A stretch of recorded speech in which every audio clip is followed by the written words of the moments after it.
বিসমিল্লাহিররহমানিররহিম। আশা করি সবাই ভালো আছেন। আজকে আরেকটি ক্লাস নিয়ে এসেছি।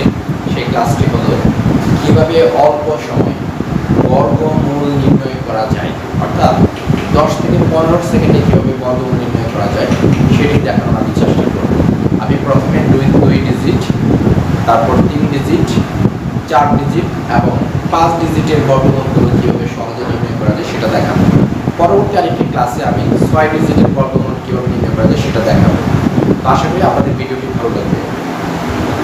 আমরা প্রথমে দেখব হচ্ছে 2 ডিজিটের যে বর্গমূলগুলি আছে, যেমন 1 ডিজিট 2 ডিজিট, অর্থাৎ এখানে 81 আছে। তাহলে এই 81 যে বর্গমূলটা সেটা কিন্তু আমরা সহজেই জানি। সেটা কত? এখানে হলো এই যে 9 স্কয়ার হচ্ছে কত? 81, অর্থাৎ 81 বর্গমূল হচ্ছে 9। এটা কিন্তু আমরা সহজে জানি, অর্থাৎ এই 1 4 9 16 25 36 49 64 81 100, এইখান থেকে আমাদের যে বর্গ সংখ্যাগুলো আছে সেই সংখ্যাগুলো সবগুলো বর্গমূল কিন্তু আমরা জানি। যেমন 100 বর্গমূল হচ্ছে 10, 81 বর্গমূল 9, 64 বর্গমূল হচ্ছে কত? 8। আচ্ছা, তাহলে আমরা কিন্তু এইটা আমরা সহজেই জানি, যেটার বর্গমূল হচ্ছে 9, অর্থাৎ 81 বর্গ সংখ্যা তার বর্গমূল করলে কত হয়? 9 হয়। আচ্ছা, এখন আমরা দেখব 529, অর্থাৎ এখানে কিন্তু 3 ডিজিট আছে। তাহলে 3 ডিজিট কি? 1 2 3, 3টি ডিজিট আছে। 3টি ডিজিটের সংখ্যা কিভাবে বর্গমূল নির্ণয় করা যায় আমি যে নিয়মটি শেখাবো, এই নিয়মে সব কয়টি 3 ডিজিটের বর্গমূল আমরা সহজে নির্ণয় করতে পারব। আচ্ছা, এখন 3 ডিজিটের বর্গমূল নির্ণয় করার জন্য প্রথমে আমাকে দেখতে হবে, আমরা প্রথমে জোড়াই নিব। জোড়া যদি নিই, এই জোড়াটা এবং কাকে হচ্ছে এখানে একটা। আমার এই যে জোড়া আছে 29 এর একক স্থানীয় অঙ্ক, অর্থাৎ এখানে কি আছে? 9। তাহলে এই যে 9টা কোন সংখ্যাকে বর্গ করলে এই তার একক স্থানীয় অঙ্কটা 9? যেমন এখানে আমাদের এই সংখ্যাগুলো আছে, আমরা যদি একটু খেয়াল করি দেখা যাচ্ছে যে 3 এর উপরে স্কয়ার দিলে কত আসে? 9। আবার 7 এর উপরে স্কয়ার দিলে কত আসে? 9, অর্থাৎ 49 কি আসে? 9। আবার 3 এর উপরে যখন স্কয়ার দিই তখন কত আছে? 0, অর্থাৎ কি একক স্থানীয় অঙ্কে কি আছে? 9।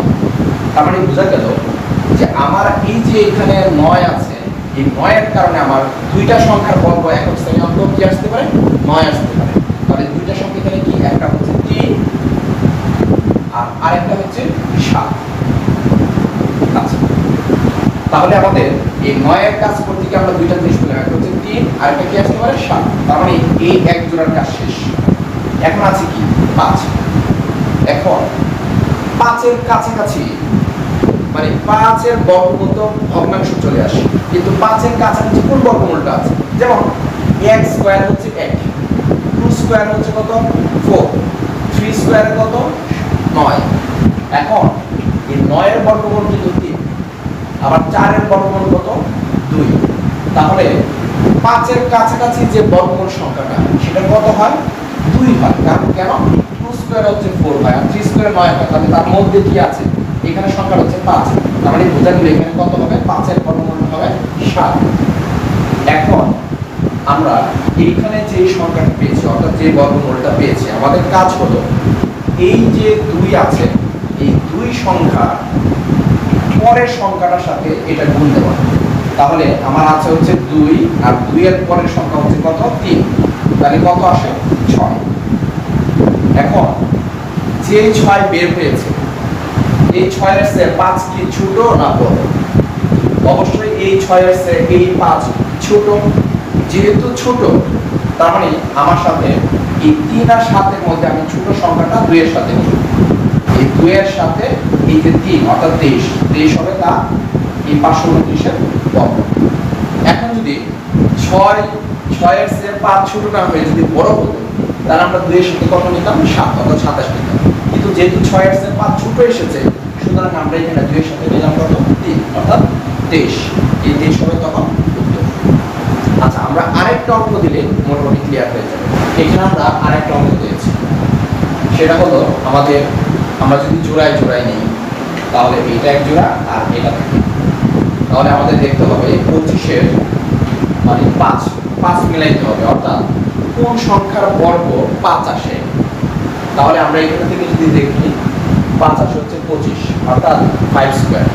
তার মানে বোঝা গেল 25 এর বর্গমূল কত 5। তাহলে এই 5 এর জন্য আমরা কিন্তু এখানে লিখতে পারি এটার হচ্ছে বর্গমূল হলো 5। আচ্ছা এখন আমার যেহেতু 5 পেয়ে গেছি আর কোন সংখ্যা কি আছে যেটাকে বর্গ করলে এখানে 5 আছে একক স্থানে আমরা শুধুমাত্র আছে কি 25। তার মানে এখানে আমরা বর্গমূলটা কত লিখলাম 5। আচ্ছা এই জোড়াটা আমরা পেয়ে গেলাম। এখন আমার এখানে কি আছে 6। এখন 6 এর কাছাকাছি অথবা 6 এর বর্গমূল কত আমরা যদি দেখি তাহলে 2 স্কয়ারে কত হয় 4, 3 স্কয়ারে কত হয় 9। তার মানে বুঝা গেল 9 আর 4 এর মধ্যে আছে 6টা। তার মানে আমি তো বড়টা নিতে পারবো না, নিতে হবে তাহলে কোনটা 6 মানে 4 অর্থাৎ 2 স্কয়ার। তার মানে বুঝা গেল 6 এর কাছাকাছি বর্গমূল হলো 2। তাহলে যেহেতু সংখ্যা মাত্র একটাই আমার এখানে ছিল 5, তার মানে বুঝা গেল 625 এর বর্গমূল কত